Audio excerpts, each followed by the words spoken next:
Welcome back, everyone. Well, here's what you can expect for the rest of your evening and through the overnight hours. We'll probably see about 2 to 4 inches of snow total in southern and interior Connecticut, about an inch or two for northeast New Jersey and the lower Hudson Valley. But we're almost to the end of it. It really should be moved out by about midnight. Now, as we looked at earlier, Michelle reported on Groundhog Day, and Phil saw 6 more weeks of winter. Also, Buffalo Bert up in New York State saw 6 more weeks of winter. But Staten Island Chuck, who we know is the most accurate, did predict an early spring, and that is 46 days away. The first day of spring is Thursday, March 20th. Now, first we have to get through February. Our average high for this month is about 42 degrees, and our average low is about 29 degrees. But I'll give you a hint, tomorrow we're going to be way above that. So it's been a pretty decent start to the month.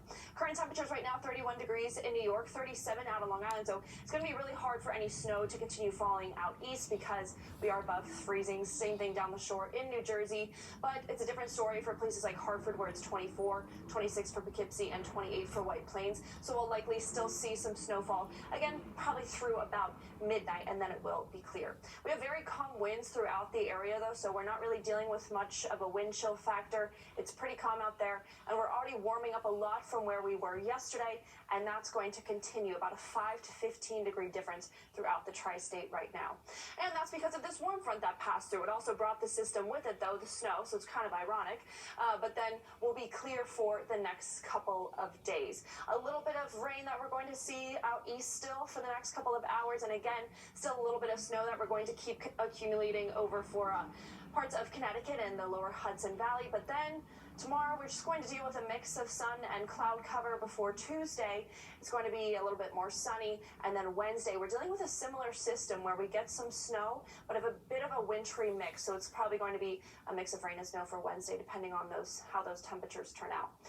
For the lows tonight, 32 degrees, so it's really what we're at right now, 33 out on Long Island, but we do have lows in the 20s for Hartford, Poughkeepsie, and White Plains. So when you wake up tomorrow, expect your temperatures to be in the 20s, but not dealing with much of wind chill. Just watch out for those roads if you're in the lower Hudson Valley and parts of Connecticut because of the snow and the ice. And then tomorrow, here's that warm up that I was talking about. 47 degrees is our high. Same thing out on Long Island, 48 for Belmar. Look at Trenton, all the way up to 53 tomorrow. And still a warm day for the Hudson Valley, a high of 45 up in Poughkeepsie. It stays warm for Tuesday, and then we take a pretty big drop Wednesday. That's that system I was talking about with a chance of snow. Looks like it could be mostly rain and then staying rain on Thursday when we warm up once again. And then we're repeating that on Saturday. We'll be right back. With